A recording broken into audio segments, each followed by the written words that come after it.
ज्याला महाराष्ट्र नवनिर्माण सेना पूर्णतः विरोध करते. याचं कारण असं आहे की हाफकिन इन्स्टिट्यूट म्हणा किंवा हाफकिनचं जे हा जी वास्तू आहे हा आमचा या महाराष्ट्राचा मानबिंदू आहे आणि आमचा इतिहास.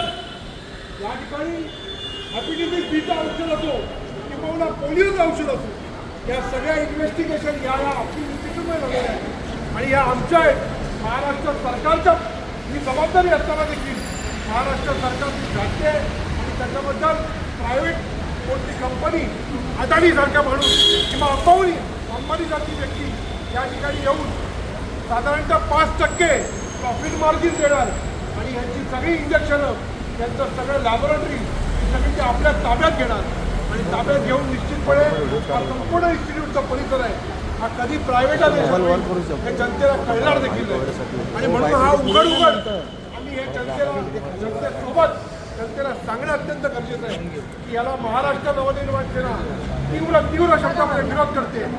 आज आम्ही मॅनेजमेंटला भेटून आपलं पत्र देखील देणार आहोत आणि याच्यानंतर अशा पद्धतीचं किंबहुना केवळ 150 कोटी रुपये पाहिजे म्हणून जर अंबानीला विकत असेल तर ही लांछनात्मक गोष्ट आहे. जवळजवळ 15 ते 20 हजार कोटी कुंभमेळ्याकरता CSR आणायचं यांचे प्रयत्न चालू आहेत, परंतु 150 ते 300 कोटी अशा इन्स्टिट्यूटसाठी CSR आणायला सरकारकडे पैसे नाही.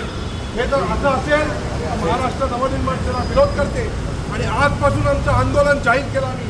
या ठिकाणी कुठल्याही प्रकारची प्रायव्हेट कंपनी हा महाराष्ट्र शासनाचा पैसा आहे, हा जनतेच्या पैशावर उभी राहिलेली इन्स्टिट्यूट आहे आणि म्हणून अशी प्रायव्हेटायझेशन आम्ही होऊ देणार नाही.